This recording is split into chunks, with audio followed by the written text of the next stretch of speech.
खुद को अगर खोजना चाहते हो तो खुद को दूसरों की सेवा में दे दो, ये कहना था गांधी जी का। जैसा कि आप सभी को मालूम है 2 अक्टूबर आ रहा है और 2 अक्टूबर को हम गांधी जयंती मनाते हैं। गांधी जी एक महत्वपूर्ण व्यक्ति हैं जिन्होंने देश को आज़ादी दिलाने में बड़े संघर्ष किए, चाहे वो दांडी मार्च हो, चाहे वो अंग्रेजों भारत छोड़ो हो, चाहे वो असहयोग हो, कोई सा भी आंदोलन हो, अपना योगदान दिया और देश को आज़ादी दिलाने में एक महत्वपूर्ण भूमिका निभाई। आज हम उन्हीं के एक महत्वपूर्ण आंदोलन के बारे में बात करेंगे जिसका नाम है दांडी मार्च, दांडी यात्रा, जो उन्होंने अहमदाबाद के साबरमती से दांडी तक तय की थी और अंग्रेजों के नमक कानून को तोड़ा था।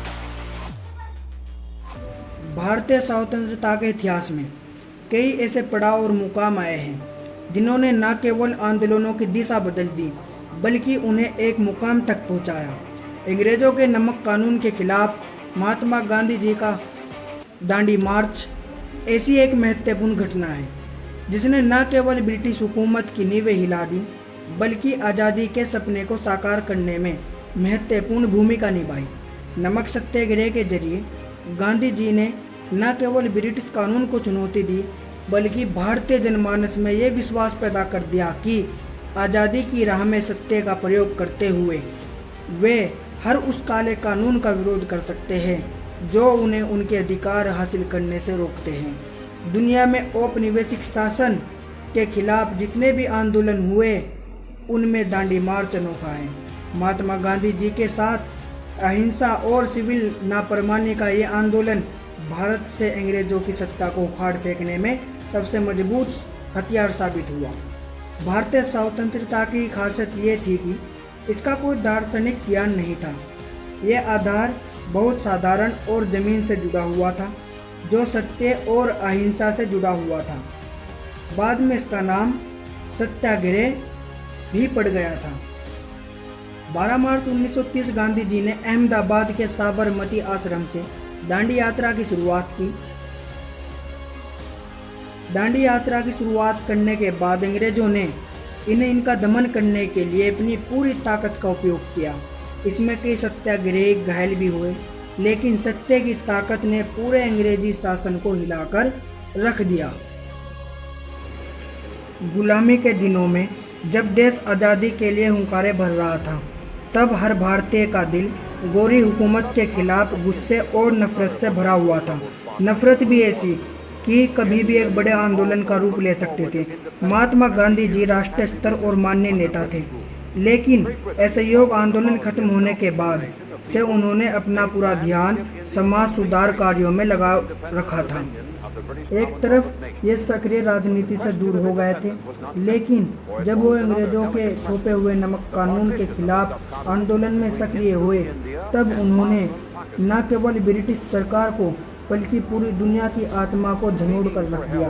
दरअसल उस वक्त ब्रिटिश सरकार ने किसी भी भारतीय नागरिक नमक इकट्ठा करने, बनाने, बेचने पर रोक लगा रखी थी। नमक बनाने पर ब्रिटिश सरकार का एक अधिकार था, भारतीयों को नमक अंग्रेजों से खरीदना पड़ता था और बिना टैक्स दिए किसी को भी नमक नहीं मिलता था।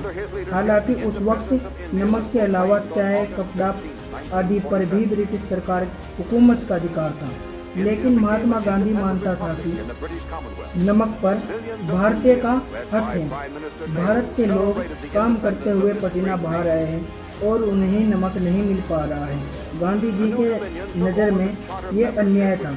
महात्मा गांधी जी का ये भी मानना था कि नमक प्राकृतिक चीज़ है और मुफ्त, और पूरे देश के लोग पसीना बहा रहे हैं, इन्हें इसलिए मुफ्त मिलनी चाहिए।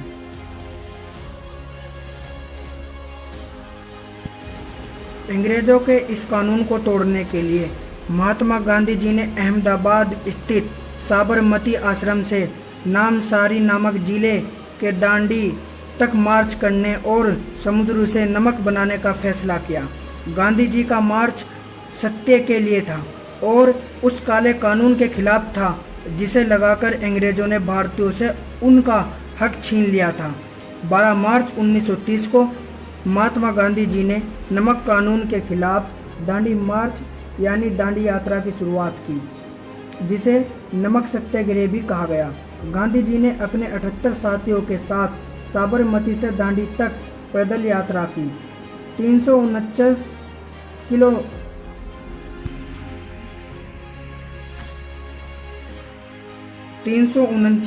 किलोमीटर लंबे इस रास्ते को पूरा करने में उन्हें 24 दिन लगे।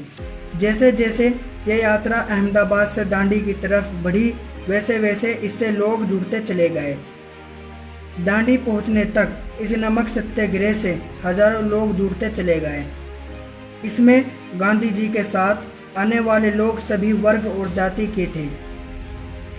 अरब सागर के तटीय इलाके पर बसा हुआ आंदोलन के बढ़ते समुद्र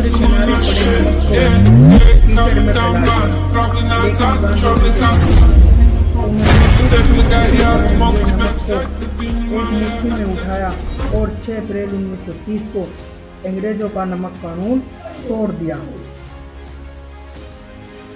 इस मुट्ठी भर नमक से गांधी जी ने अंग्रेजी हुकूमत को हिला दिया। जितना सख्त संदेश दिया उतना मजबूत संकेत शब्दों से नहीं दिया जा सकता था।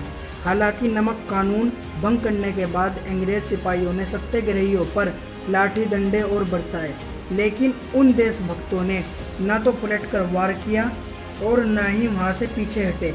ब्रिटिश सरकार के लिए ये एक बहुत बड़ा झटका था। गांधी जी इस साहसी कदम की चर्चा और प्रयास पूरी दुनिया में होने लगा। गांधी जी 5 मई 1930 को गिरफ्तार कर लिए गए, लेकिन इससे पहले वे नमक कानून तोड़कर राष्ट्रीय अंतर्राष्ट्रीय स्तर पर एक लहर पैदा कर चुके थे। उस समय अमेरिका के बहुत प्रसिद्ध पत्रिका टाइम ने 31 मार्च 1930 को गांधी जी की तस्वीर छापी। ये ही नहीं, टाइम पत्रिका ने गांधी जी के दांडी मार्च को दुनिया बदल देने वाले 10 महत्वपूर्ण आंदोलनकारियों की सूची में गांधी जी को दूसरे स्थान पर रखा। नमक सत्याग्रह ने पूरे देश व्यापक जनसंग्रह को जन्म दे दिया। इसके लिए एक चिंगारी भड़की जो आगे चलकर सवर्णीय आंदोलन में तब्दील हो गई।